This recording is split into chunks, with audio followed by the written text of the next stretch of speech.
시편 1편입니다. 1절에서 3절까지 보겠습니다.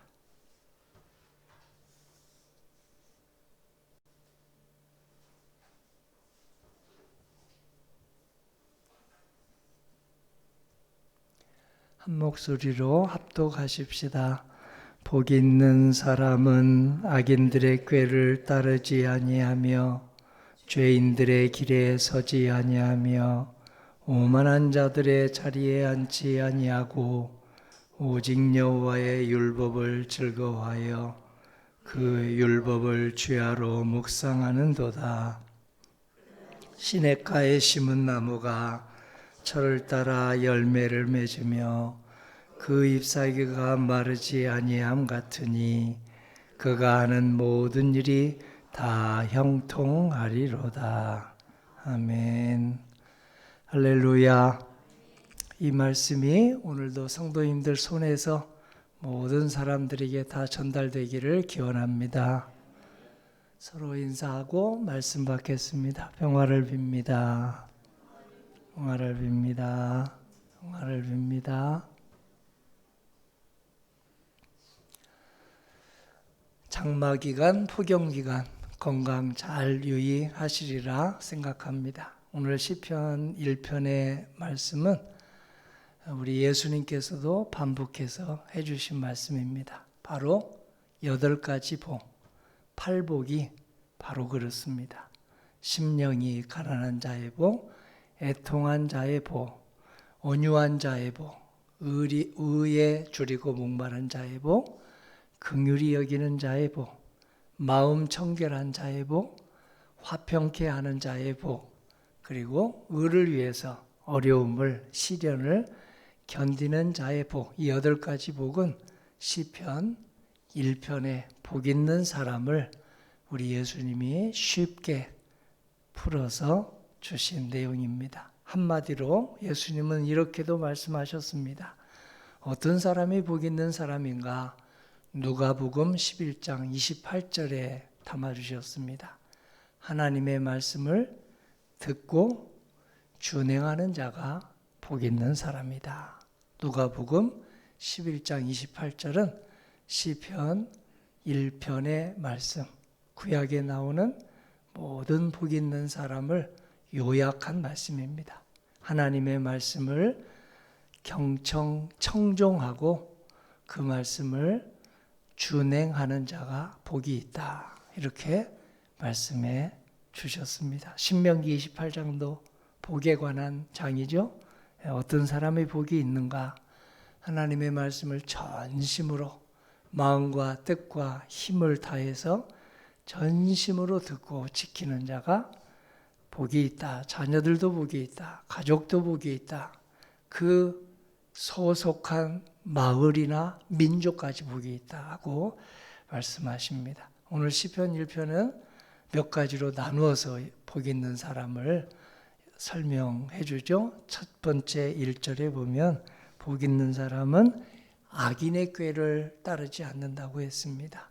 악인의 꾀가 난무합니다. 악인이 많기도 하기 때문입니다. 우리가 악인이 될 수 있기 때문입니다. 그 시절 삭개오라는 사람이 약삭빠르게 살았습니다. 악인의 꾀를 따르다가 세무서장이 되었습니다. 세무서장이 되어서 계속 약삭빠르게 살아갔습니다. 그러다 예수님을 만났습니다. 그리고 복 있는 사람은 그렇게 약삭빠르게만 살아가는 게 아니다 하는 깨달음을 얻게 되었습니다. 그래서 이제는 악인의 꾀를 따르는 삶을 내려놓았습니다. 세상에서는 악이 난무합니다. 오늘 그래서 주님의 말씀은 우리에게 더욱 아주 분명하게 복이 있는 말씀으로 다가옵니다. 그 다음 구절에 복이 있는 사람은 두 번째로 죄인들의 길에 서지 않는다고 했습니다. 오늘 죄인들의 길에 선다는 말은 무슨 말을 들을 때 거기에 동조하고 귀가 얇아가지고 쉽게 따라가는 것을 말합니다.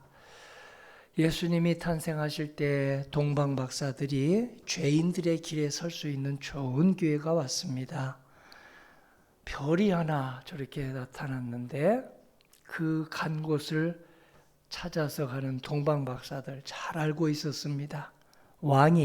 황제가 그 태어난 곳을 알려달라 했는데요. 알려주지 않았습니다.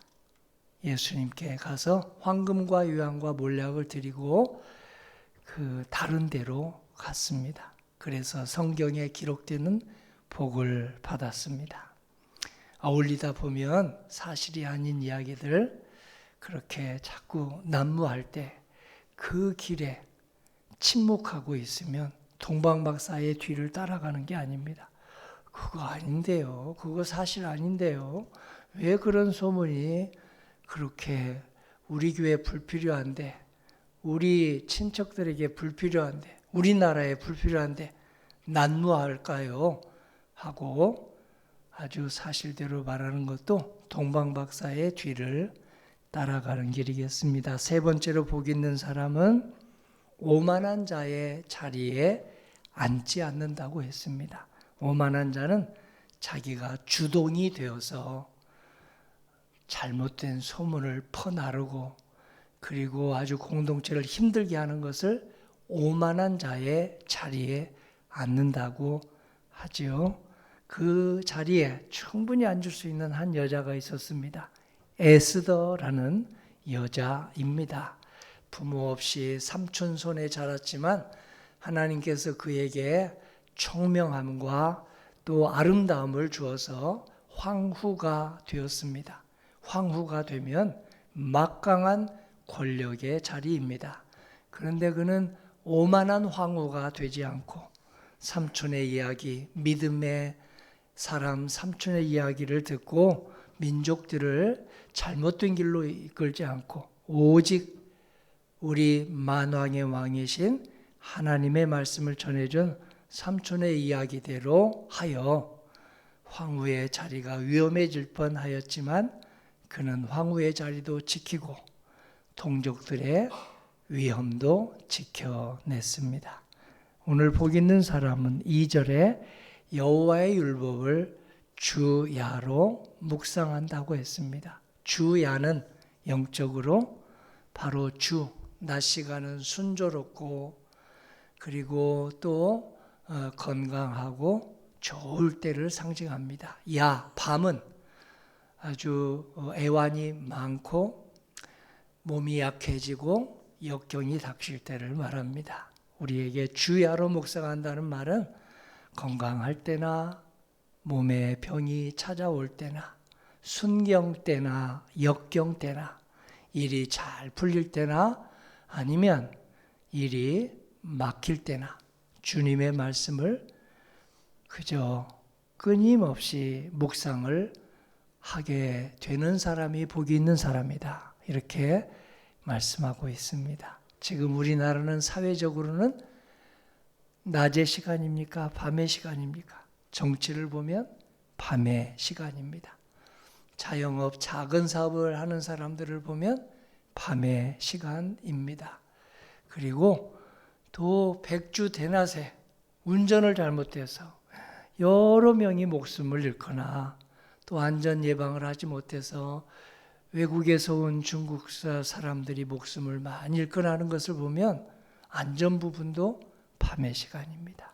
이때 우리가 하나님의 말씀을 주야로 묵상하면 주님께서 안전을 잘 기할 수 있는 지혜도 주시고 운전을 안전하게 할 수 있는 그런 조심스러운 마음도 줄 것입니다. 요즘 이제 너무 나이 든 사람들의 운전은 조금 이렇게 제한을 하겠다 하는 방안을 정부에서 연구하는 것도 이번 사고가 너무 어이없어서 그렇습니다. 오늘 복 있는 사람은 마지막 3절에 시냇가에 심은 나무가 철따라 열매를 맺는다고 했습니다. 나무는 사람을 닮았습니다. 제가 산책하다가 아침 저녁으로 나무를 보면 언제 저렇게 뻗어 올라갔지? 아파트 10층까지 그 어린 나무가 제가 여기 왔을 때 공덕교회 섬기기 시작했을 때 어렸던 나무가 아파트 10층까지 걸어 뻗어 올라갔더라고요. 자고 나면 자라요. 가지는 하늘을 향하고 뿌리는 깊이 땅을 향하는 그 원리를 지키기만 하면 우리의 머리가, 우리의 생각이, 우리의 지향점이 하나님을 향하고 우리의 손과 발이 부지런히 세상에서 움직이면 하나님께서 철따라 열매를 맺어주신다 하는 복을 말하고 있습니다. 봄과 여름, 가을, 겨울, 오늘 봄에 해당하는 우리의 성장 과정에도 열매 맺게 해주시고 청년기에 해당하는 여름에도 열매 맺게 해주시고 우리의 중년기에 해당하는 가을에도 열매 맺게 해주시고 우리 노년기에 해당하는 겨울에도 열매 맺게 해주신다. 그 열매가 무엇일까요? 성령의 열매입니다. 사랑과 희락과 화평의 예수님의 성품의 열매입니다.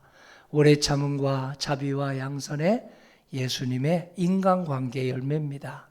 충성과 온유와 절제의 예수님의 직무수행의 자세의 열매입니다. 이 열매를 맺으면 학생 때, 어린이 때, 청소년 때뿐만 아니라 청년기 때도 그리고 중년기 때도 노년기 때도 여전히 열매를 맺게 하신다니 얼마나 감사합니까? 노년기에는 그저 한마디 한마디가 그대로 말하는 것을 받았으면 책이 되겠다 하는 것이 열매 맺은 성령의 열매를 맺은 사람의 삶입니다. 바로 말씀을 주야로 묵상한 사람들의 한마디 한마디는 받아서 쓰면 책이 돼요.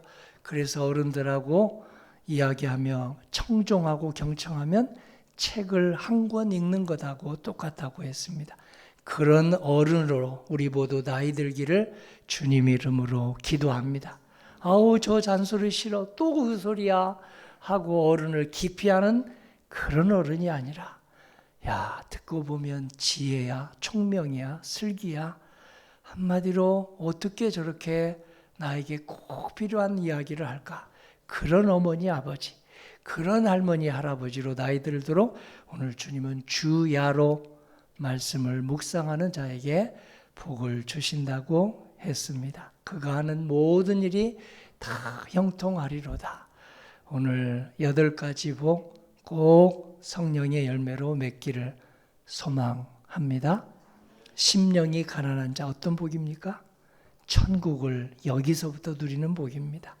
온유한 자의 복, 애통한 자의 복 어떤 복입니까? 위로가 하나님의 위로가 내 마음을 다 만져주는 복입니다. 애통한 자의 복은 그런 위로의 복이며 그리고 온유한 자는 어떤 복을 받는다고 했습니까? 기업의 복이라고 했는데요. 회사의 기업만 기업이 아닙니다. 선한 영향력을 성경은 기업이라고 했습니다. 우리 예수님은 장수하지도 못하셨고 예수님은 부자도 아니셨고 예수님은 형제도 많지도 않았지만 기업을 축복으로 받으신 것을 보여주셨습니다. 선한 영향력을 지금도 전 세계 80억 인구 가운데 23억이나 되는 사람이 예수님 하면 나의 길과 진리와 생명이다 하고 그렇게 고백하고 있지 않습니까? 의에 줄이고 목마른 자의 복 그리고 긍휼히 여기는 자의 복 마음이 청결한 자가 받는 그런 행함과 생각의 일치의 복 화평케 하는 자는 저 사람은 하나님을 믿어서 복을 많이 더 받았다. 그렇게 하나님의 아들이다 딸이다 하는 자의 복 그리고 의를 위해서 하나님의 의는 전도를 말하죠. 전도하다가 받는 여러 가지 어려움을 하나님께서는 천국을 여기서부터 누리게 하는 복을 주신다고 했습니다. 이 복이 성금요일에 성도님 발걸음 닿는 곳마다 다 채워지시기를 기원합니다. 아멘.